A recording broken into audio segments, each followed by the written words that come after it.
You know, I always love to make the connection between my tradition and my professional life. And I think a lot of the time it goes hand in hand, right? We're not walking the walk and talking the talk without actually living it in an authentic way. Well, that's what I believe anyway. So as I'm reading the story, the parasha, which in Hebrew means the Torah portion of this week in Hebrew, and I'm reflecting it, which is, by the way, I decided that I will continue, even though I'm no longer the education director of a synagogue. For me, learning from the past, learning from our stories encompasses meaning that I could today live by.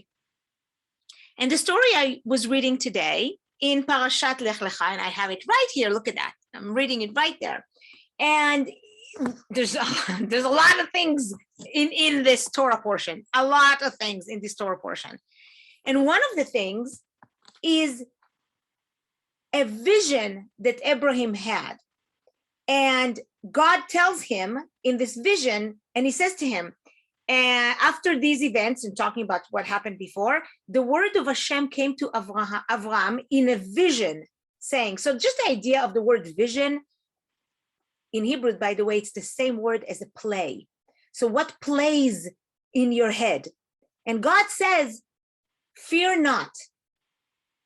I am a shield for you. Your reward is very great.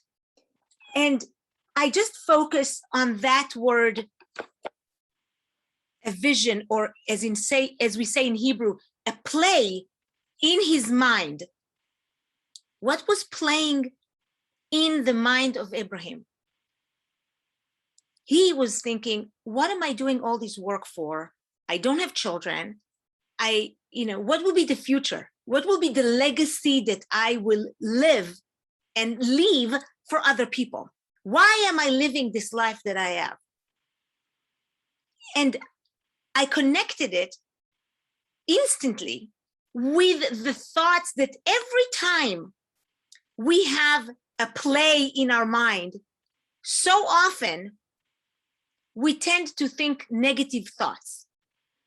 Why am I doing this? This is not going to work according to plan. There was a study that shares in National Science Foundation article long time ago in 2005. And it says that we human beings on an average have 12,000 thoughts to 60,000 thoughts a day.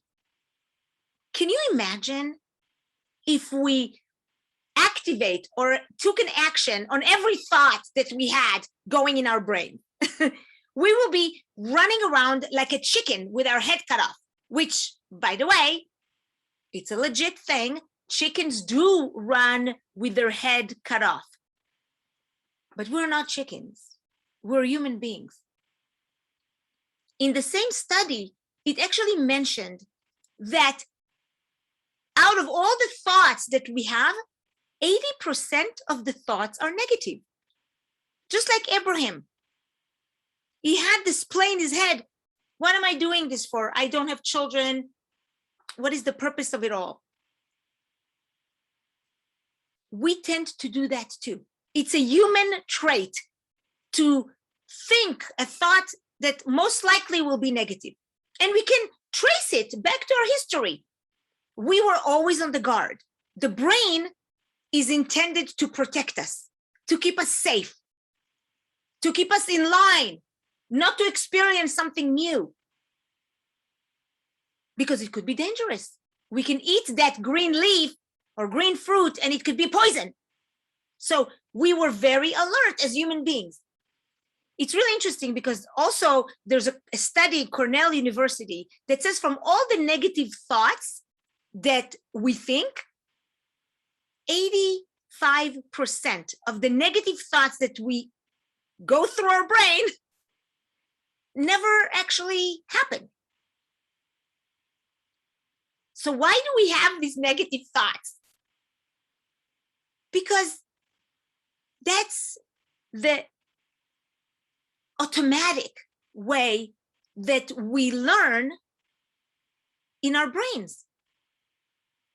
And what I love about positive intelligence is that emphasis on feeding our brains the right thoughts, so then it will bring out positive feelings that will follow by positive actions. You see, what we think translates to how we feel and translates to the mindset that we have that leads us to take the actions that we do.